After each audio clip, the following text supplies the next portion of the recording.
नमस्कार, मैं हूं अश्वनी और आप देख रहे हैं अकॉर्डिंग टू अश्वनी। तो आपको और आपके परिवार को नवरात्र की हार्दिक हार्दिक शुभकामनाएं। तो चलिए आज की इस वीडियो को शुरू कर लेते हैं। तो आज की इस वीडियो के अंदर हम बात करने वाले हैं देश के युवाओं के बारे में और वो देश को लेकर क्या सोचते हैं इस बारे में। तो हम सभी जानते हैं कि किसी भी देश के अंदर जो कोई बड़ा बदलाव होता है वो वहाँ का युवा ही लेके आता है। चाहे आप भारत का ही इतिहास उठा के देख लीजिए, चाहे वो अंग्रेज़ों के खिलाफ आंदोलन हो, अयोध्या आंदोलन हो, या जो अभी कुछ टाइम पहले के अन्ना हजारे आंदोलन हो, युवा हर आंदोलन में बढ़ चढ़कर हिस्सा लेता है और वही उस आंदोलन की दिशा तय करता है। और भारत से बाहर के अगर आप एग्जाम्पल लें तो नेपाल और बांग्लादेश को भी आप देख सकते हैं। तो बांग्लादेश के लिए ये कहना थोड़ा गलत हो जाएगा कि युवाओं ने ही कम्प्लीटली वहाँ पे आंदोलन किया है, वहाँ पे बाहरी ताकतों का भी हाथ था, आपको पता ही है। तो नेपाल के जो आंदोलन हुए थे उनमें अब तक तो ये सामने निकल के नहीं आया कि उन आंदोलन के पीछे कोई विदेशी ताकतों का हाथ था। तो हम ये कह सकते हैं कि युवाओं ने ही बढ़ चढ़कर उस आंदोलन को बढ़ाया और आज जो है वहाँ पे केपी ओली शर्मा की जो सरकार है वो वहाँ पे नहीं है। अगर आपको ये पता लगाना है कि देश के युवा का रुख जो है वो किस तरफ है, वो किस पार्टी को सपोर्ट करता है, उसकी आइडियोलॉजी क्या है, वो आजकल किस तरह के विचार उसके हैं, अगर आपको ये सब जानना है तो सबसे बेहतरीन ऑप्शन होता है हमारे पास यूनिवर्सिटी इलेक्शंस। अगर आप देखें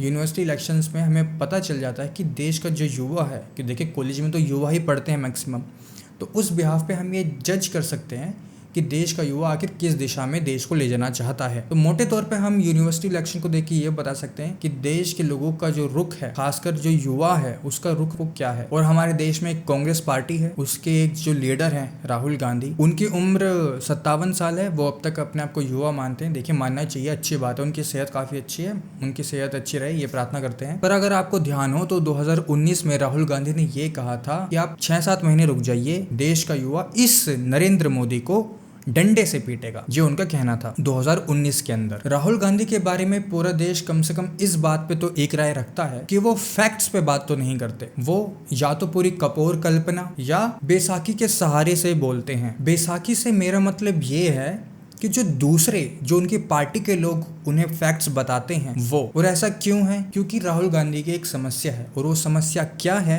वो समस्या ये है कि राहुल गांधी जो है वो इस देश से कनेक्ट नहीं कर पाते। इस देश का जो कॉमन आदमी है उससे वो कनेक्ट नहीं कर पाते। इस वजह से उन्हें जो दूसरे हैं उनका सहारा लेना पड़ता है और हर बार वो बुरी तरीके से फेल हो जाते हैं। एक कॉमन पर्सपेक्टिव भेजा जाता है कि जो देश के जो पीएम है वो युवा नहीं है, और जो कांग्रेस पार्टी के लीडर हैं राहुल गांधी वो एक युवा है, और देश को युवाओं का साथ मिलना चाहिए। देश जो है वो युवाओं के सहारे चलता है। तो देखिए ये तो मुझे पर्सपेक्टिव समझ नहीं आता कि देश के पीएम को युवा होना ही क्यों जरूरी है। अगर उनका विजन अच्छा है, चाहे वो एक 57 साल का आदमी हो, चाहे वो एक 75 साल का आदमी हो, उससे कोई फर्क नहीं पड़ता अगर उसका विजन देश को प्रगति कराना है। और देखिए राहुल गांधी को सबसे बड़ी गलतफहमी ये है कि उनको ऐसा लगता है, शायद उनको ऐसा बताया जाता होगा कि देश का युवा उनके साथ है, पर हम सबके पास कुछ ना कुछ तो समझ होती ही है। पता नहीं राहुल गांधी को अब तक ये समझ में क्यों नहीं आ रहा है कि पिछले 3 लोकसभा इलेक्शंस और न जाने कितने स्टेट इलेक्शंस में कांग्रेस को मुंह की खानी पड़ी है और युवा उनको साफ इनकार कर रहा है। फिर भी वो अपने आप को कैसे कि युवा नेता प्रेजेंट कर पाते हैं, या कांग्रेस पार्टी कैसे प्रेजेंट कर पाती है, इस बारे में तो भैया वही जाने। और अगर आपको पता ही हो तो आजकल राहुल गांधी जो है वो हर दूसरे दिन वोट चोरी एक नया बम फोड़ देते हैं। और जब उनसे कोई लोकतंत्र के बारे में सवाल पूछ ले कि आपके क्या विचार हैं, आप कैसे देश को आगे लेके जाएंगे, उनका ये जवाब आता है। और ये इस जवाब से ना मैं बिल्कुल मैं ये सोचता हूँ कि ऐसा कोई कैसे बोल सकता है, देश की सबसे पुरानी पार्टी का लीडर और अपोजिशन का लीडर जो कि एक भविष्य में पीएम की दावेदारी रखता है, वो ऐसा कैसे बोल सकता है? उनके ये शब्द थे कि ये मेरा काम नहीं है। तो अगर आपको ध्यान हो तो आज से कुछ दिन पहले राहुल गांधी ने एक्स के ऊपर ये ट्वीट किया था जेनजी को बोलते हुए कि अब आप इस देश को बचाइए। नेपाल के अंदर जो जेनजी ने प्रोटेस्ट किया है उस लेवल के प्रोटेस्ट करने की शायद बोल रहा हूँ मैं यहाँ पे, राहुल गांधी की ख्वाहिश थी या कांग्रेस पार्टी ऐसा कुछ सोच रही थी। और जैसा कि हम सबने बात की, जो हमारा यूथ है वो हमें पता है वो यूनिवर्सिटीज़ के अंदर है, वो कॉलेजेस के अंदर है। और अगर ये जानना है कि यूथ का रुख किस तरफ है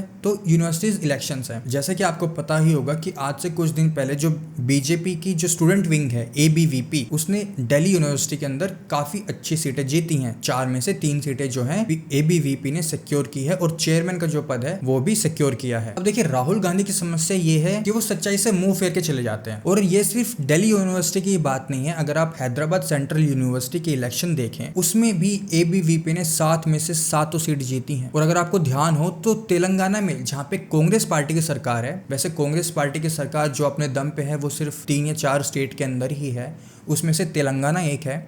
और तेलंगाना में हाल ही में 2023 में ही कांग्रेस की सरकार बनी है, एक नई सरकार बनी है और जो सीएम है वो काफ़ी यंग है। और एक फन फैक्ट बता देता हूँ मैं आपको, जो सीएम है ना कांग्रेस पार्टी के, तो पहले वो एबीवीपी और आरएसएस की विचारधारा से जुड़े हुए थे। दिल्ली में 4 में से 3 सीट, पटना यूनिवर्सिटी के जो इलेक्शंस हैं उसमें पहली बार एक फीमेल कैंडिडेट जो है वो चेयरमैन बनी है एबीवीपी से। गुवाहाटी में भी यही हाल है, एबीवीपी जीती है। अब बात करते हैं पंजाब की, और ये सबसे इंटरेस्टिंग है। पंजाब में पिछले 50 सालों में आज तक कभी एबीवीपी जो है वो यूनिवर्सिटी के इलेक्शंस नहीं जीती है, वो कभी चेयरमैन की पोजीशन पे नहीं आई है। और पंजाब में तो सबसे पहले कांग्रेस है, आम आदमी पार्टी है, अकाली दल है और उसके बाद बीजेपी कहीं आती है। तो इस बार पंजाब यूनिवर्सिटी इलेक्शन में एबीवीपी ने जीत हासिल की है और चेयरमैन का पद भी सिक्योर किया है। और ये जितने भी यूनिवर्सिटी के इलेक्शंस हुए हैं इनसे एक बात तो क्लियर है, जो लोग इस देश में नेपाल जैसी घटना को दोहराना चाहते थे या इस उम्मीद में थे कि जेनजी कोई प्रोटेस्ट कर देगी, अब उनके मुंह पे एक साफ तमाचा है, एक करारा तमाचा है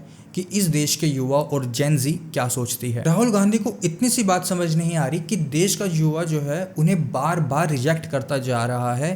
युवा को कोई इंटरेस्ट नहीं है राहुल गांधी में। अगर देखिए मैं साफ साफ बताऊं तो राहुल गांधी का सिर्फ युवाओं को राहुल गांधी में सिर्फ इतना ही इंटरेस्ट है कि उनके मीम्स बन जाते हैं और मजाक के लिए राहुल गांधी का इस्तेमाल कर लेते हैं, बस इतनी ही बात है। जेएनयू तक में एबीवीपी ने जीत हासिल की है, चेयरमैन तो नहीं, सचिव की पोजीशन उन्होंने सिक्योर की है और काउंसिल में 42 में से 23 सीटें एबीवीपी ने जीती है। जेएनयू जो कि वामपंथ का सबसे बड़ा गढ़ है, वहां पे भी अब एबीवीपी बीजेपी की जो विचारधारा है वो स्टूडेंट्स के अंदर आती जा रही है। और देखिए अगर मैं अपनी बात कहूँ ना तो देश के युवा के लिए ये बात मैटर ही नहीं करती कि जो देश का पीएम है उसकी उम्र क्या है, वो एक 20 साल का नौजवान है या 60 साल का या 75 साल का कोई बूढ़ा इंसान है। देश के युवा को सिर्फ इस बात से मतलब है कि क्या उस इंसान का जो पीएम के पद पे बैठा है उसका विजन क्लियर है या नहीं, वो देश को कहाँ ले जाना चाहता है, उसके राज में देश का इंफ्रास्ट्रक्चर इन्वेस्टमेंट कितनी आ रही है, देश क्या सेल्फ रिलायंस हो रहा है, ये सब बात जो है वो देश का युवा देखता है। उसे उम्र से कोई मतलब नहीं है। देश का युवा सिर्फ यही चाहता है कि जो हमारा देश है भारत वो एक विकसित भारत हो, और उन्हें यह भी पता है कि कौन इस देश को विकास की राह पे आगे लेके जाएगा और कौन इस देश को गड्ढे में गिराएगा। तो हमारे देश का युवा है वो बहुत समझदार है। तो आज की इस वीडियो के अंदर इतना ही। आप देखते रहेंगे अकॉर्डिंग टू अश्वनी। धन्यवाद। और एक बार फिर आप सभी को नवरात्रों की हार्दिक हार्दिक शुभकामनाएं।